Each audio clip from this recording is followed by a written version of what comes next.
అందరిగా ఉండే బంక్ కాదండి ఇది. ఇది మేము సొంతంగా ఓన్గా ప్రిపేర్ చేసామండి. దీనికి వచ్చే రేపు వచ్చేసి మన పాత ఆయిల్ ఉంటుంది కదండి, మనం బీజం రేపు అది చాలా స్టాండర్డ్గా టెంపర్గా ఉంటుందండి. అట్లా అన్ని కూడా స్టాండర్డ్ తీసాము.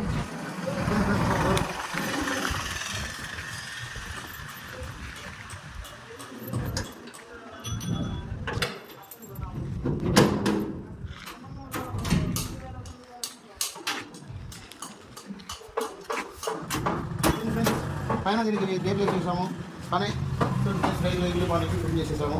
కింద దీనికి కింద కూడా పర్వాలేదు బీట్ చేసామండి. ఇక్కడ కింద కూడా మనం ఎక్కడ పెట్టుకున్నా కూడా కింద గ్యాప్ ఉంటుంది.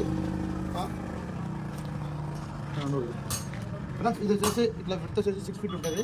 ఇక్కడ పొడవు వచ్చేసి 6 ఉంటుంది. 6x7 ఉంది కొంచెం. ఎవరైనా కావాలంటే మాకంటే సంబంధించండి. ఈ షాప్ దొరికిపాడు. ఎవరైనా కావాలంటే ఎవరైనా అమ్మాలంటే అమ్మేస్తామండి. ఈ షాప్ వచ్చి 50 రూపాయలు చెప్తామండి. 50 వెళ్ళాను. ఎవరైనా కావాలంటే రండి, ఏమన్నా నెగోషియబుల్ చేసి ఇచ్చేద్దామండి.